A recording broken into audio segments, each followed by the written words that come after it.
Good morning, students.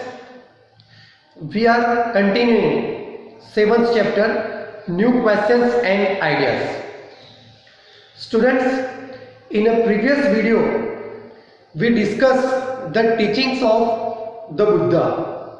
The Buddha taught the people in different ways. Before the Buddha, it was a time of rapid change that I informed in the first video. When around 2500 years ago, it was a time of rapid change. Changes were observed in cities, in the villages and the lives of the people.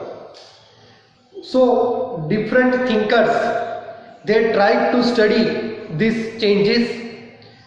Even the scholars and the thinkers, they tried to find out answers to difficult questions. So students, our next topic, that is Upanishads. Around the time that the Buddha preached, the Buddha was preaching the people, and perhaps a little earlier, other thinkers also tried to find answers to difficult questions. Now, what were the questions that the thinkers wanted to find answers? Some wanted to know about life after death. What would be the life after death? That was one of the important questions. So some thinkers wanted to know about life after death. After death, is there any life? After death, what happened to the human body or human soul? So it was a question. So some thinkers wanted to know about life after death. Then other thinkers wanted to know why sacrifices should be performed. We know that in ancient time, sacrifices were performed. Horse sacrifice or another animal sacrifices, they were performed by the people. So the thinkers, some thinkers wanted to know why sacrifices should be performed.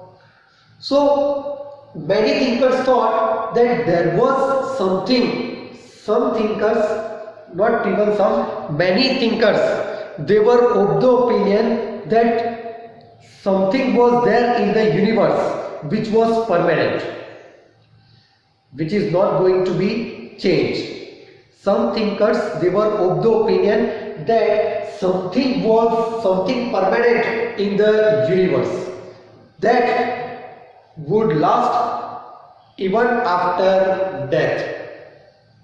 Many thinkers, they were of the opinion that there was something permanent in this universe and that would last even after death. They tried to find out that something permanent. That some thinkers came with the conclusion that it was the Atma. Atma, it means individual soul. That our body, there is a soul in our body, and if the soul disappears, then we are dying, or there is end of our life. So the thinkers, they described that something permanent, that was the Atma or the individual soul. And they also thought about Brahma. Now here see the spelling of Brahma, not Brahman, Brahma, B-R-A-H-M-A-N. Brahma means the universal soul. The thinkers, they described that permanent, that something permanent as Atma or individual soul and Brahma or the universal soul. And most of the thinkers, they were agreed that the Atma or the individual soul and the Brahma or the universal soul are the one. They both are one. Atma and Brahma, both are one. That was the belief, that was the opinion of many thinkers.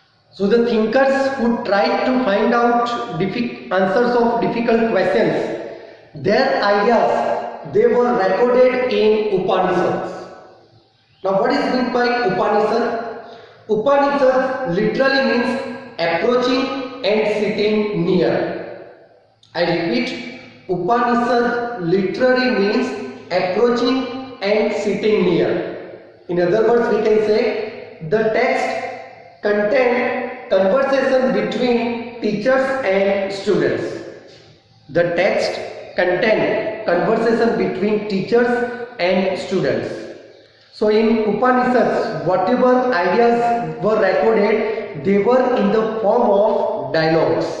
And these dialogues between the teachers and students. Students, these Upanishadic thinkers, they were men. And these men, they were Brahmins or the Rajas. The Upanishadic thinkers, they were usually the men, Brahmins and Rajas.